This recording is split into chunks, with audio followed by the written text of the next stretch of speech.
Rick and I are fellow surfers, and I didn't know if I could get back in the ocean a few years ago. And Rick was one of those people that said, yeah, let's make it possible. So I basically get on a wave. I do everything except stand up on the wave. And we've taken him for like 100 yards left and right sometimes. And he was the one who helped me to believe that anything is possible. Whereas that's been my mantra for so many years in life. And there's a next level to everything. And that's what I want to share with you in the brief time that we have today. I actually asked him for 9 p.m., but he said, I think that's pushing it. But that's where I'd like to go with you guys. I want you, as I'm talking this morning, and whatever it is that comes up, I want you to have your hats on as whatever role it is that you have here in the Seeger school system. But also, most importantly, I want you to keep an ear open to yourself as an individual. No matter how many titles you add to your wonderful lives, and I know you have many, and they're all rewarding or all fulfilling, I'm realizing more than ever through my travels, through my experience, through my research, that these can be done at a phenomenal level, all these other titles, when the individual is being taken care of. What's interesting is that there are, the older generation would say doing for yourself is selfish. That's selfish when you take care of yourself, when you do for yourself. You know what, I subscribe to that when the outcome is only wanting to do for yourself, and that's it. That's selfishness, I will agree with you. But what I've realized through my own life is that when you take care of yourself, when you do for yourself, when you get to know yourself, you get to understand other people more. And that's when you can really be in service to others. So I believe that when you do for yourself with the intention of wanting to do even more for other people, that's self-respect, that's self-love. That's been a long, long journey that I've realized, and there might still be some skeptics out there. So when I hear that something's working for someone, when I hear that someone's more productive, when I see someone that's happier, when I see someone that's more successful, rather than reinventing the wheel, I will kind of mirror that person. I will question them. I will interview them, whatever it is that it takes. So one of those people, and again, has nothing to do with religion, or could have everything to do with religion. I think one of those people that we can agree on who did a lot for other people, Mother Teresa. Is there anyone that's going to disagree? Yeah, I haven't found anyone in the world who would disagree with that. Rick almost raised his hand, but I think that was an itch. That's all right. Is that Mother Teresa, again, one of those people that did for other people and had so much energy for other people. I wanted to find out, never had a chance to interview her, but I had a chance to do a lot of research. And what I found out, I don't know exactly when in her life, but she ended up each and every day, in the morning, by herself, she ended up praying to God. Again, it could have everything to do with religion or nothing to do with religion. She said 1 hour by herself every morning before her day started, she said, this is my time to talk to God. And so we don't even know the countless lives that she touched during the course of the day, but we know that there were hundreds of thousands, if not millions. Then what I found out is that on the other side of the day, before her head hit the pillow and before she went to sleep, she would meditate for an hour, spend an hour in silence. She said, this is my time to listen to God. And so what I found to be so extraordinary, on either side of her day, she made time for herself. She reconnected for herself, and a lot of people might think, whether it be praying, whether it be meditating, whether it be taking deep breaths, whether it be exercising, whether it be all this, is that this is too time consuming. I don't have time for it and everything. Whereas we know, mind thinks, the heart knows. When we know, when we take those moments to care for ourselves, to go back, then we're firing on all cylinders. And someone might go to an extreme and say, well, I don't have time to take a vacation. I don't have time to get like that hour massage. I don't have time. I'm not saying, if you can create hours during the course of the week, so be it. Do it. Do whatever it takes. But I'm talking about moments where you can recharge that battery, and knowing full well that you're focused, and full well that you have that energy level that you need. Because I look out there, and one of your greatest titles, I know, in addition to being individual, are being experience makers. You guys are experience makers. And I have to tell you, and I speak to a lot of audiences, but you're in a place where I got to believe on a daily basis, having that sense of purpose, that sense of connection, that type of service, you have that each and every day. You have that each and every day. And I want you to just think about that. Think about each and every day having that type of connection, having that ability to be that experience maker. Because, and again, I might be pushing myself with my age and everything, but is there anybody in this room who hasn't seen the movie Ferris Bueller's Day Off? Just please, just be honest. I had someone in an audience the other day raise, oh, Rick, we have to have a movie night. movie night? I'm almost tempted to ask you to leave, but that's okay. So the rest of you know is that there's a part of the movie in which it's like Bueller, Bueller, Bueller, and all the kids in the classroom are in a fog. There's no connection being made. Well, conversely is that there could be a connection in which down the road at a reunion, can you remember that boring teacher? Can you remember all the things we did behind his or her back? That's a whole different type of an experience. That's not what you want to be remembered for. We remember those teachers. We remember those people in our lives, in school, out of school, who came from behind the pulpit, came out and gave us an experience. That's what we remember. We will remember that person with the energy. We remember that person with the stories. What I remember most, more than anything, but yet this makes us a little vulnerable, which I think is great with these students, is that when we share a part of ourselves, when we talk about when we were that little, when we talk about those challenges that we faced, what I'm finding more and more with parents, and I'm not to be in a place of judgment because I don't think anyone put this on the world to say you're a better person or a better person than I am, is that I see equal. You have strengths in some areas of your life that I don't. I have strengths in some areas of my life that I don't, that you don't. Is that you put them together. There's equality in my book. There's equality. But there's this connection that we have the ability to make. And I remember more than anything is those experiences in which people shared their own stories. And it wasn't just a matter of the successes. The challenges that I'm finding is that people are sharing, whether it be parents or even a lot of teachers I'm talking about. Those times when you succeeded, those times when you went beyond your wildest dreams, and I love all that. But what I love more than anything are those times when you have failed, those times when things didn't go your way, and then giving them a blueprint. We all say, just don't identify problems. What's the solution to the problem? And giving them a roadmap. Because you know what that makes you?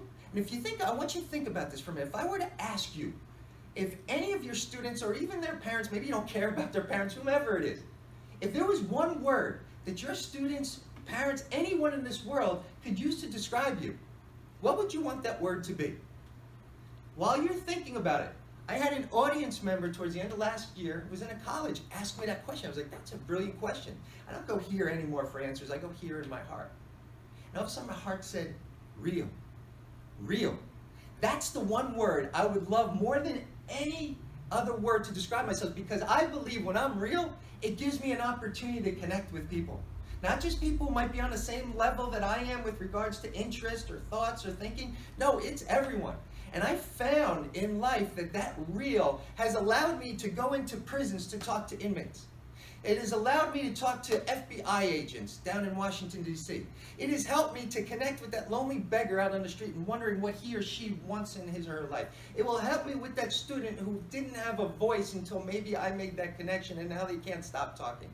Is that I find out that, the more real that I am, the more that I can connect with other people. I'm just curious, what word came up? Any of you tell me?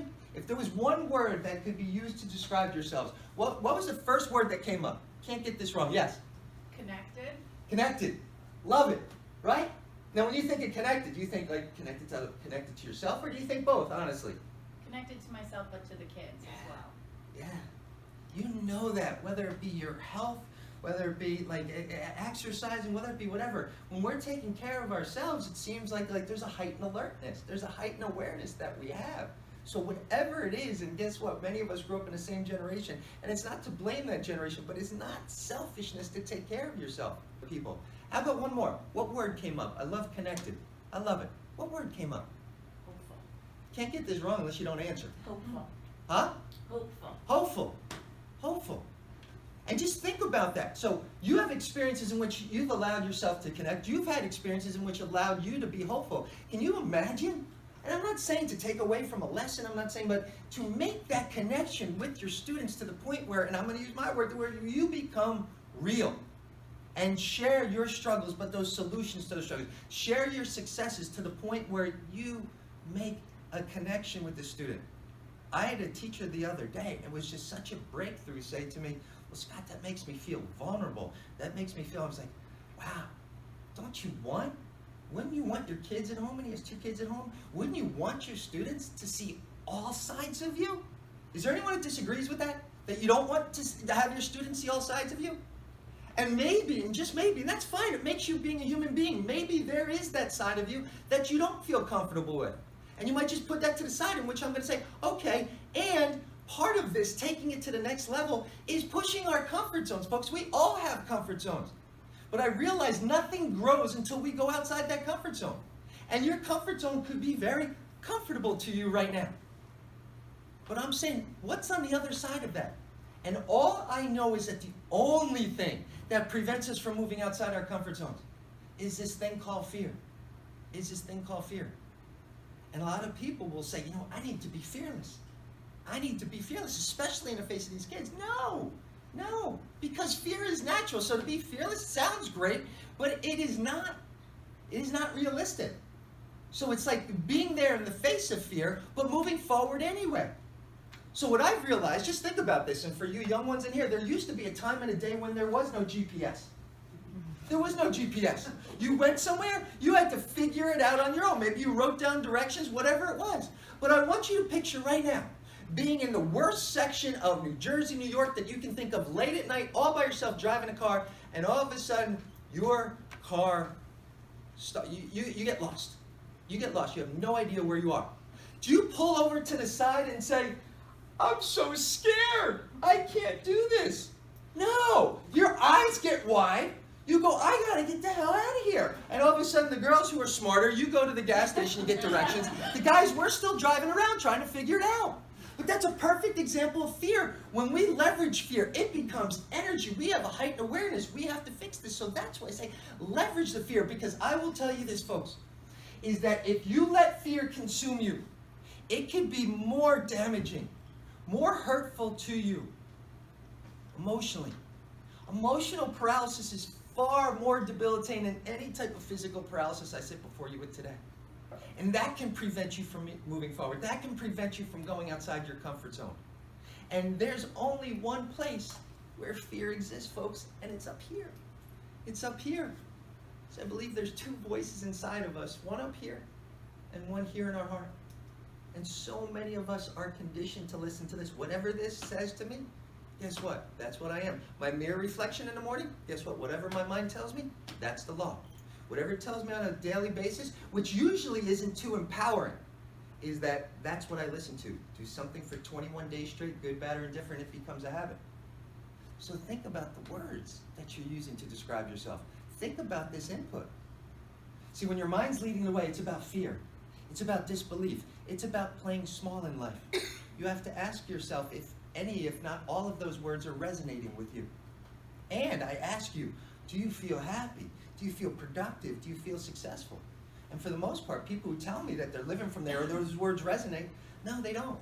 Just think of any time, because we're talking about possibly making changes now, going to the next level, is that think about any positive change that you're about to make to your life. Is that you get really excited about saying, yeah, this would be great. But if you hang on to it for too long, all of a sudden your mind says, well, let me remind you of times when you have failed. Let me remind you of times when things haven't worked out. You might say, yeah, why does that happen? Is that your mind has no reference for change. It has no reference for the future. So what does it love to do? It loves to knock you back into the past to the point where it has control over you. Makes sense? Makes sense? So you might say, so what do we do then, Scott? Is that I choose to live from my heart. And I'll tell you in a little bit, I'll get a little bit into my story, but it's my heart. When I'm living in my heart, then it's about courage. Then it's about expansion. Then it's about subscribing to the belief that anything is possible. And then my mind comes along for the ride. And then it serves me this beautiful thing in the form of creativity and imagination. But this has got to be leading the way. So if anything comes up, and I was just sharing this with a bunch of high school students on Friday, I said, anything comes up, you know what, you can't do this, or you know what, any word that you use to describe yourself that's not empowering, hit the delete button. Hit the delete button, almost like a computer. Nope, don't like that word. Hit it again, hit it again. Recondition this thing. Because folks, you are not a slave to your mind. Your mind is a slave to you. You control the words, you control whatever it is that you want to put into that mind. But it's going to take you a little bit of time.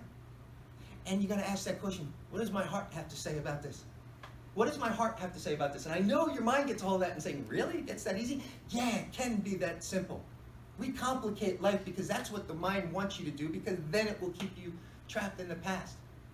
But when you're here, folks, is that that's when it's liberating. We go here in times of courage. We go here in times of tough times and everything, or times of celebration, either one. But I'm telling you, you can live here on a daily basis if you so choose to do so. Folks, I answered this call. It'll be 32 years ago in December. I was 15 years old. I was on my feet at the time. First 15 years of my life were on my feet. And then it was December 28th, 1985. I was a sophomore at Verona High School. I woke up after a high school basketball game, and I couldn't walk. I didn't have an accident. I didn't have an injury. I didn't have any kind of trauma.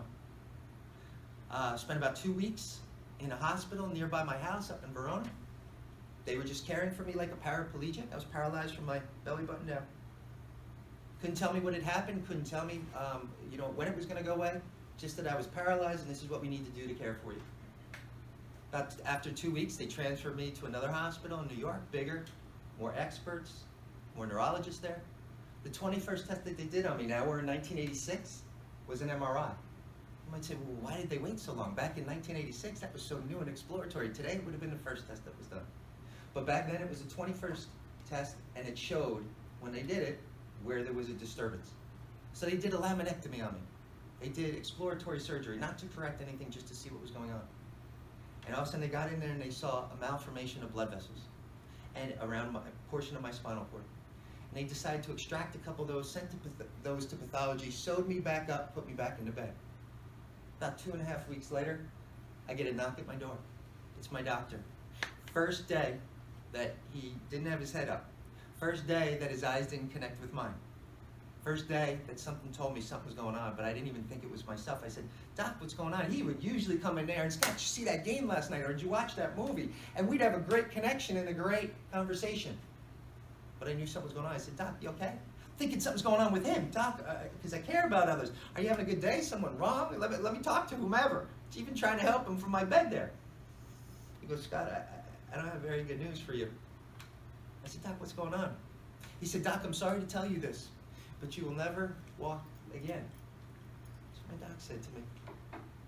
And right away my mind got a hold of that. My mind said, my life is done. I'm done. I want to check out. Football, basketball, baseball, done. All these things I used to do down here at the Jersey Shore with my family every summer, done. All these things that involve movement with my family and friends, done. But in the doctor's next breath, he said, but Scott, you're a very lucky young man. I said, lucky? I said, lucky? I said, you know what my dreams were? I remember laying in a hospital bed like it was yesterday. I said, I want to go to the University of North Carolina and play basketball, where Michael Jordan played. If that doesn't happen, I play quarterback for the football team. I want to go to the University of Oklahoma and play quarterback for the Sooners. You just shattered my dreams. How can you tell me I'm lucky? He said, Scott, yours is the 12th documented case ever that we've seen of this. He told me I was born with a malformation of blood vessels. Blood vessels that weren't the right shape and size. And that I could have gone my whole life without anything happening. It was like a sleeping volcano that just decided to erupt. The blood vessels burst and strangled that part of the spinal cord again, leaving me paralyzed from my belly button down to my toes. He said, Scott, out of the 11 documented cases before yours, 7 of those malformations, 7 of those strokes, as he called them, occurred in the brain and went down. He then proceeded to tell me that those people never lived. Talk about our greatest power. Our power to choose. Talk about what our minds could do. My mom wanted to check out, folks. I wanted to get out of here. I wanted to end this life as quickly as possible. But something happened in that moment. And I remember for the first time consciously hearing a voice here in my heart. And it said so clearly but faintly, but I believe now, is that the more that I trust it, the louder that it gets and the more it will guide me right away. But in that moment it said, Scott, you're still alive. You're still alive.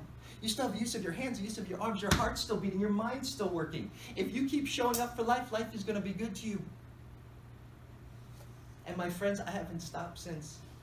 I have not stopped since. Oh, by the way, I was also told that I'd never be able to father my own children. I went from a 2% chance of fathering my own children to a 55% chance of having my own children, to really tapping in this thing called belief. And in school right now is my daughter, who's a freshman at Verona High School, and my son, who's a 7th grader in the middle school in Verona. My flesh and blood. Keep telling me things are impossible. You ever see that word impossible? Your students ever see that? Maybe you have kids at home see that word impossible? We got a lot of meaning towards that word. And a lot of time we avoid it and go in the opposite direction. Just do me a favor, the next time you see that word, put it up on your board, share it with the kids. I want you to take a little apostrophe and put it between the I and M. And it says, I'm possible. And I want you, I want your students, I want everyone in your life to believe that you're possible. If I get to that point where I can't do something with no regrets, I'll go in a different direction, but I got to exhaust it. Keep telling me I can't do something. Keep telling me I can't be something. I'm finding a way around you. I'm going over you. I'm going under. And if I'm strong enough, I'm going through you. I will come to that determination on my own. And I know that it's everything that I'm sharing with you folks has to do with gratitude. It's all about gratitude. And I want you guys to live this example first and foremost for yourselves, with your students, with your kids if you have them at home, or anyone that's in your life. I want you to want. I want you to be the best teacher in the world. I want you to want millions. I want you to want the Giants to win. I want you to want all these things. Want. And I want your students to want. And I want to make sure that there's something even stronger than that want. Have that want be so strong, but just a little bit stronger rather than the want is what it is that I have. Make sure that what it is that I have in the right here, right now, with everything, because every single experience, every single choice, every single event has led you up to me. Every single event, every single choice, every single experience has led me up to you doing what I love most. So there's a part of me that wouldn't want to change anything. See, folks, when you can take full responsibility for your choices, you're not only free here in your mind, but more importantly, you're free here in your heart. And that's when you can subscribe to the belief that anything is possible. Folks, I want to challenge you real quick. We still have some more time. Is that it's been about 10 months now that I stumbled upon something. And I see this flourishing right now to the point where I had a chance about 5 years ago to speak at the Pentagon. I have another opportunity that's coming up, and it's going to involve starting off in Washington, D.C., but being able to go throughout the country and talking to some generals and talking to some leaders. And they're loving this. I think they're wondering right now how we're necessarily going to plug this into our lives. And I was like, you can plug it in wherever you want. And at first, it was amazing because I knew they were so trapped here. And they were complicating this. I was like, no, don't complicate it. Make it simple. It's you ready? And you can type this if you want. Is I want you to ask questions. I want you to answer questions. And then I want you to act upon those answers. We all ask questions of ourselves, and we ask it of our students, we ask other people. We're great at asking questions. We even ask great questions about ourselves that's going to help us grow. I'm not denying that. We actually answer them as well. Oh, this is how we're going to figure this out, or this is how we're going to do this. But where we fail, where we don't make it happen, is the acting, is in the doing and making it happen. So that's where the mishap is. But here's the 3 questions that I love. Is that, what can I be doing more of? What can I be doing less of? And what can I be doing new? Now I want you to take those asking, those answering, and the acting, and apply them to those 3 questions. Because right now, all of you, let me ask somebody out there, personally or professionally, come on. What can you be doing more of? What can you be doing more of? Somebody. More of. Personally, professionally, come on. Yeah. Spending even more time with my kids. Spending even more time with my kids. Mm-hmm. Okay. So, first of all, and I love that answer, and that could be an answer, I love that question, and you answer it, but how are we going to make it happen? So we need to confine this a little bit more. You ready? Is that, how much more time would you say? Roughly. A day? At least a half hour a day. Okay, half an hour a day. Okay? So what's interesting here, because we start to struggle with it, so we're going to do more of this. This means right away, we got to identify, what are you going to be doing less of? Huh? Cleaning is good, because she might be a freak, I'm not sure. Or for some of you that might be in the same place, can I remove this from your life for about a half an hour? And guess what? Remove this from all your kids' lives and your children's lives? Yes, we can do that. You know what we do in my house? It really, excuse my language, Rick, it really sucks. But I have, obviously, my 2 children, I have my wife, is that we each give one another our phones.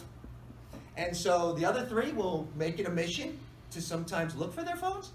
The 3 of them put mine high, so I don't even worry about it. I can't even get to my phone. But think about it. And again, I love the cleaning because that could be it. But so many of us, folks, try it. Try a few hours without this. Try a day without this. Like say, well, I need this. No, you know what? We survived without these things.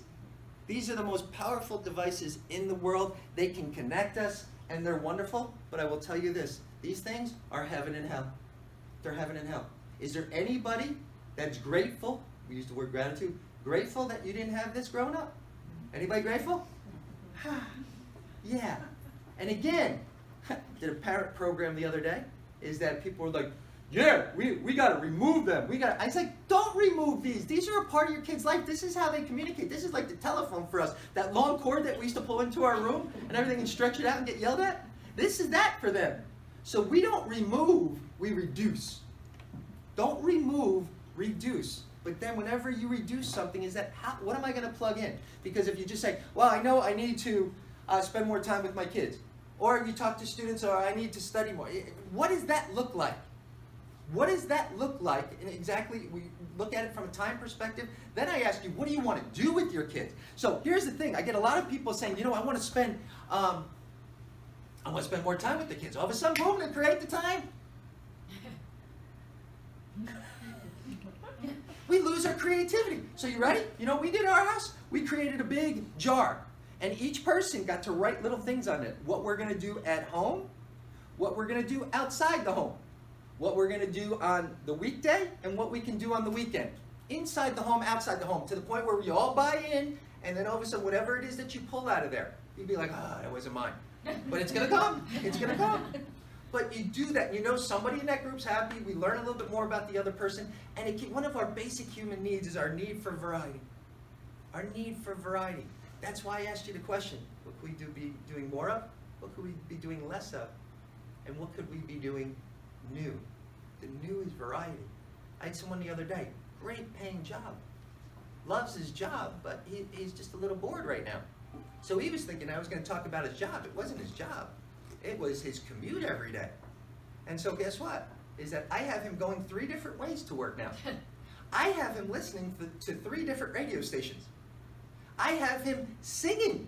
He's the worst singer in the world. But it takes him outside his comfort zone because he's like, my mind's constantly racing. I was like, you know what, just start singing. Who cares? Put the windows down. Have the person next to you look at you like some freak. Whatever it does to mix things up, we got to mix things up, folks. Gratitude. I'm going to just end with this. Each and every day, I begin my day with gratitude. 12 is my lucky number. I will identify 12 things, no matter what the forecast for the day is, and not just the weather, but whatever might be planned. 12 things for which I'm grateful. Try to mix it up. A lot that's been coming up for me lately, because I have a lot of friends who are dependent upon other people, so the use of my hands, those little things that maybe I take for granted on a daily basis. And then no matter how awesome or challenging the day actually was, before my head hits that pillow, and before I go to sleep, I will find 12 things for which I am grateful. And I know one of those things will be having the opportunity to be here just for a few moments with you folks. But I want to tell you this. I don't have bad days anymore.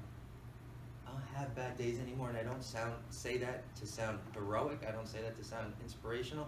I actually surfing, and Rick was right there. I broke my femur day before Father's Day surfing. I broke my femur. And you know what? Even that day, I said, it's not going to be a bad day. Oh, do I have challenging moments? That was one challenging moment, filled with a lot of different moments throughout the day.